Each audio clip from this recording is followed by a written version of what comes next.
আজকে তোমাদের যে এসএলএসটির 11-12 অর্থাৎ একাদশ ও দ্বাদশ শ্রেণীর এক্সাম ছিল, তার ভূগোল প্রশ্নটা নিয়ে এসেছি, তোমরা একটু দেখে নেবে। আর এইখানে যে করেছে তার আনসারগুলো তোমরা একবার দেখে নিও, যদি ভুল ত্রুটি থাকে কমেন্ট বক্সে জানিও। আর অবশ্যই আনসার কি নিয়ে আমি আবার ভিডিও নিয়ে আসবো, তোমরা তার আগে এটি মোটামুটি একবার দেখে নাও যে কোশ্চেনটা কেমন হয়েছিল, যারা দেখোনি।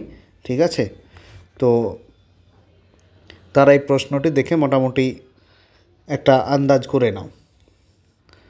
তো চলো দেখি প্রশ্নটা কেমন হয়েছে। দেখো 9 নম্বরে যে সলিফ্ল্যাকশন তারপর জেলিফ্ল্যাকশন কোন ধরনের পুঞ্জ সঞ্চালন, এটা হচ্ছে ধীর প্রবাহ। ঠিক আছে, তারপরে 12 নম্বরে যেটা আছে সেটা মানে পাঠ হয়ে যাবে, বাগিচা ফসল যেটা চাষ করা যায় না। ঠিক আছে, তো আগ্নেয় মেঘলা কোন মহাসাগরে দেখা যায়, প্রশান্ত মহাসাগরে। ঠিক আছে, যে আনসার মানে যার কোশ্চেন নিয়েছি এটা সে আনসার করেছে, হয়তো একটু ভুল ত্রুটি তোমরা জানিও কমেন্ট বক্সে।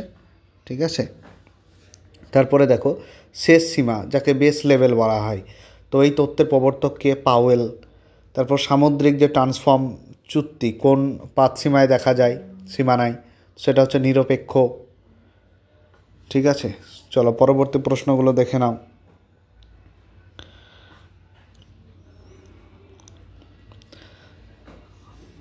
আর অবশ্যই সবার আগে যে কোনো কোয়েশ্চেন পাওয়ার জন্য চ্যানেলটি সাবস্ক্রাইব করে রাখতে পারো।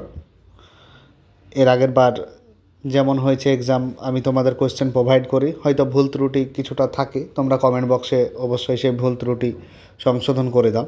এবারও আশা করি সেটাই করবে।